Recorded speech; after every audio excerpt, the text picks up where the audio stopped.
अस्सलाम वालेकुम। मैं हूं निसार साजिद और आज हम बात करने वाले हैं कि मुख्तलिफ़ ट्रेनर्स और माहिरीन की तरफ से ये कहा जाता है कि अगर हमें कौम को बदलना है तो हमें अपना जो तालीम का निसाब है उसको बदलना पड़ेगा। तो हम थोड़ा निसाब का जायज़ा लेंगे और फिर जो दुरुस्त बात है उसकी तरफ जो है वो सफ़र करने की कोशिश करेंगे। हम पहले थोड़ा निसाब में देखेंगे क्या कुछ अच्छी चीज़ें मौजूद हैं या नहीं हैं। अगर हम पहली क्लास से देखें तो हम शुरू में ही पढ़ना शुरू कर देते हैं कि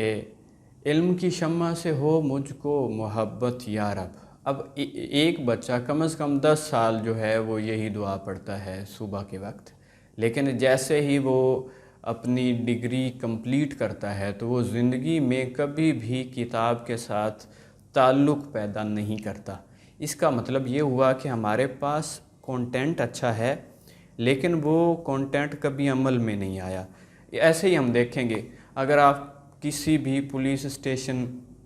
किसी भी सरकारी इदारे को विज़िट करें तो वहाँ पर आपको पढ़े लिखे लोग नज़र आएंगे जो कि मुख्तलिफ़ रैंकों पर बैठे होते हैं और उन्होंने भी कम अज़ कम 10 साल ये पढ़ा होता है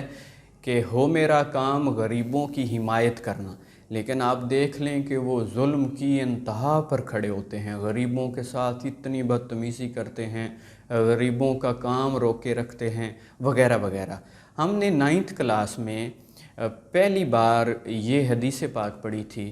कि रिश्वत लेने वाला और देने वाला दोनों जहन्नमी होते हैं। और बड़े अफसोस की बात है जिन्हीं टीचर्स ने मुझे ये हदीस पढ़ाई थी, मेरी मैट्रिक थी कि 9th 10th के जो थे इम्तहानात इकट्ठे होते थे, 2006 की बात कर रहा हूँ मैं, तो उन्हीं टीचर्स ने हमसे एक 100 रुपया लिया और जो उस वक्त पेपर्स लेने वाला सुप्रीडेंट था उसे दिया और प्रैक्टिकल में हमारे नंबर लगवाए। हम उस वक्त कोई मजबूत ज़हन नहीं थे, यकीनन बच्चे थे, लेकिन हम में एक मुनाफिकाना रवैया वहीं से पैदा हो गया कि अच्छा ये जो हदीस है ये सिर्फ नंबर लेने के लिए है, ज़िंदगी गुजारने का सिस्टम इस तरह है कि इसमें ले दे चलेगी। तो हमें जो है वो कंटेंट मौजूद है लेकिन वो कभी भी हमारी प्रैक्टिस में नहीं आ रहा। इसी तरह 8th क्लास की बात है, मेरा जो इंग्लिश का पेपर हो रहा था तो मैंने एक बात देखी जो बड़ी हैरत अंगेज़ थी। उसमें एक कहानी आई हुई थी कि ईमानदारी बेहतरीन हिकमत अमली होती है, इस पर कहानी आई हुई थी। तो एक मेरा क्लास फेलो बूटी लगा रहा था तो मुझे बड़ी हैरत हुई कि उसने रिज़ल्ट ये देना है कि ईमानदारी बेहतरीन हिकमत अमली है और बूटी लगाई हो, बेईमानी की बुनियाद पर वो ये लिख रहा है कि ईमानदारी बेहतरीन हिकमत अमली है। वैसे honesty is the best policy, जो पॉलिसी लफ्ज़ है इस पर हम कभी बात करेंगे क्योंकि ऑनेस्टी कभी भी पॉलिसी नहीं होती, ये एक फ़िलोसफिकल चीज़ है, इस पर हम कभी फिर बात करेंगे। साथ ही अगर हम देखें हमारे टीचर्स में जिन्होंने हमें ये पढ़ाया कि किसी गोरे को किसी काले पर या किसी काले को किसी गोरे पर फजीलत नहीं है, यानी कि आपका जो ज़ाहरी मर्तबा है, जो आपकी ज़ाहरी पोजीशन है, वो चाहे ज़बान है, वो आपका कबीला है, वो आपका इलाका है, वो आपका रैंक है, अब वो आपका लिबास है या आपका बैंक बैलेंस है, वो कभी भी आपकी फ़जीलत की बुनियाद नहीं बन सकते, बल्कि आपकी फ़जीलत जो होगी वो तक़वा की जो है वो बुनियाद पर होगी। लेकिन हमने वहीं पर देखा कि कोई बच्चा अगर जो है वो किसी छोटे ख़ानदान से है तो टीचर उसके साथ और तरह से बिहेव करता है, अगर कोई बड़े ख़ानदान से है तो उसके साथ और तरह से बिहेव करता है। तो वहीं पर हमने एक मुनाफ़क़त का रवैया देखा। साथ ही अगर हम ये देख लें कि हम लोग मुख्तलिफ़ किस्म के जो सोशल कॉन्सेप्ट्स डिस्कस करते हैं, जैसा कि हम कहते हैं कि ज़ना एक कर्ज़ है, तो मैंने एक बार देखा कि एक शख्स फेसबुक पर इसी तरह की पोस्ट कर रहा था मकाफ़ात अमल की, और इनबॉक्स में वो एक नाजायज़ ताल्लुक़ में जो था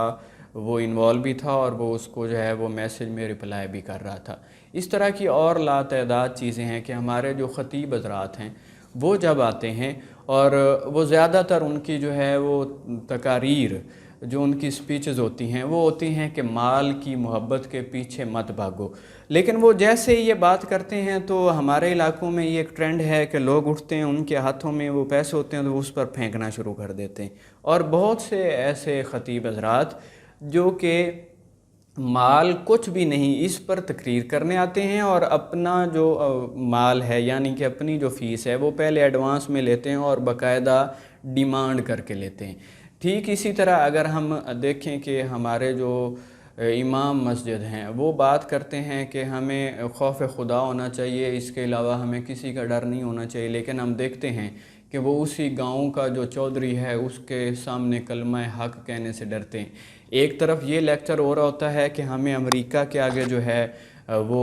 اٹھنا چاہیے اور کلمہ حق کہنا چاہیے، اور اسرائیل کے آگے اٹھنا چاہیے کہ وہ فلسطین پر کیوں حملہ کر رہے ہیں، اور ساتھ میں اسی گاؤں کا جو ہے کوئی وڈیرا ہے تو ہم اس کے آگے ہاتھ باندھ کے کھڑے ہوتے ہیں اور سائیں سائیں اسے کہہ رہے ہوتے ہیں۔ تو اس کا مطلب یہ ہے کہ ایک چیز جو کہ کہی جاتی ہے کہ ہمارا کنٹینٹ اچھا نہیں ہے، یہ بات مجھے لگتا ہے کہ بالکل غلط ہے۔ ہمارا کنٹینٹ بہت اچھا ہے، ہمارے کنٹینٹ میں ہے کہ قوت اخوت عوام، لیکن ہم دیکھتے ہیں کہ جو قوت ہے وہ تو چند خاص لوگوں کے پاس ہی ہے، اور وہ بچے جو کہ بیوروکریسی کا حصہ بنتے بعد میں جا کے یہی جملے پڑھنے کے بعد وہ جا کے بنتے ہیں، اور وہ اپنے افسران کے لیے ہی سارا کچھ کر رہے ہوتے ہیں۔ افسر کہہ دے کہ غلط کرنا ہے تو انہوں نے غلط کرنا ہے، عوام ان کے لیے کبھی بھی کوئی مطلب کہ قوت کا مرکز یا کہ عزت کا مرکز نہیں ہوتی۔ ہمیں سکھایا جاتا ہے بچپن میں، ہمارے سلیبس کا یہ حصہ ہے کہ انسان جو ہے وہ اشرف المخلوقات ہے اور اس کی عزت سب سے زیادہ ہے، لیکن میں نے کئی بار دیکھا ہے کہ پولیس والے کسی کو اس لیے مار رہے ہوتے ہیں کہ تمہیں وردی کی عزت نہیں، حالانکہ انسان کی عزت سب سے زیادہ ہمیں پڑھائی گئی، ہمیں سمجھائی گئی۔ میرے خیال میں ہمارا مسئلہ کنٹینٹ نہیں ہے، ہمارا مسئلہ نصاب نہیں ہے، ہمارا مسئلہ ہے اس نصاب کا ہمارے بچوں، ہمارے سٹوڈنٹس، ہمارے وہ جو پڑھنے والے ہیں ان کی شخصیت کا حصہ بننا۔ ہمارے پاس 3 بڑے ادارے ہیں کسی بھی فرد کی تعمیر کے لیے۔ ویسے آج کل ایک بڑی بات کی جاتی ہے کہ تعلیم کا مقصد نوکری نہیں بلکہ کاروبار ہے، تو یقیناً یہ بات بھی کسی لحاظ تک ٹھیک ہے، کیونکہ بڑی معیشت اور حسن معاشرت کسی بھی بڑے جو ہے وہ نظریے کا جو ہے وہ بوجھ اٹھا سکتے ہیں۔ خیر، تو ہماری تعلیم کا مقصد اصل میں ہے با اخلاق افراد پیدا کرنا، با اخلاق افراد پیدا کرنا جو کسی بڑے معاشرے کو پیدا کرنے کے لیے ایک ایکٹیو پرسنالٹی کا رول ادا کر سکیں۔ تو ہمارا جو سلیبس ہے وہ میرے خیال میں ٹھیک ہے، ہمارا سلیبس میں کچھ چند خامیوں کے علاوہ کنٹینٹ بہت اچھا ہے، لیکن میں بات کر رہا تھا ادارے، مسجد، سکول اور گھر، یہ ادارے اس کنٹینٹ کو اس بچے کی شخصیت کا فعال جو ہے وہ کوئی جو ہے نا وہ پیشن نہیں بنا پا رہے، اس کی شخصیت کے اندر ایکٹیو نہیں کر پا رہے۔ امام مسجد ہو یا ماں ہو، باپ ہو یا کہ استاد ہو، ان کا جو ہے نا وہ مقصد یہ ہونا چاہیے کہ ہم اس معلومات کو اس